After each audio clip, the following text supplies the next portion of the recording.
سؤال كينج الناس كينج العالم. هو ليه ولاد العم مش هيبطلوا ضرب في غزة على الرغم ان اقتصادهم متدمر وعملتهم بتنهار؟ جيم جواب.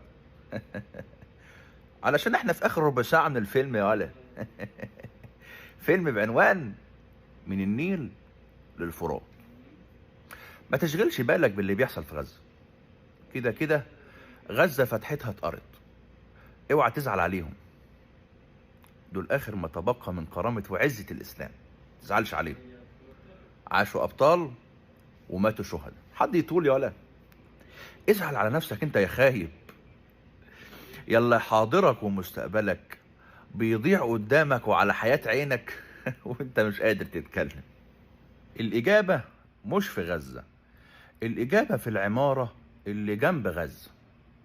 كل ظروف العمارة حاليا جاهزة تماما لإكمال آخر ربع ساعة من الفيلم زي ما هو مكتوب بالظبط في السيناريو. مش باقي من السيناريو غير آخر 3 ورقات بس.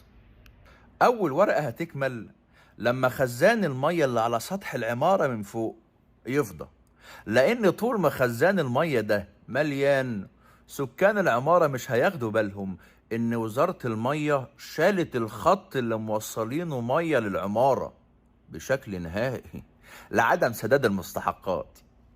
طول ما خزان المية ده موجود مش هياخدوا بالهم.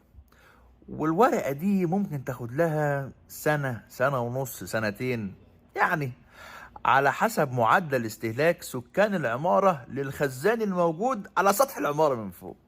أما بالنسبة لتاني ورقة فدي هتكمل لما بواب العمارة يحكم سيطرته بشكل كامل على أسانسير العمارة، وأي حد طالع أو نازل من العمارة أو حتى معدي من جنب العمارة هيدفع فلوس هتروح كلها لبواب العمارة.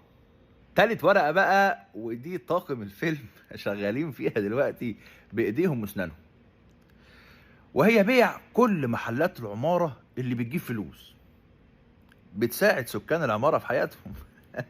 حتى يتحول سكان العمارة من ملاك إلى مستأجرين، مش معاهم حتى يدفعوا إيجار العمارة فينطردوا من العمارة. واللي حصل في غزة زمان بالغصب والظلم والاغتصاب هيحصل دلوقتي في سكان العمارة على حياة عينهم.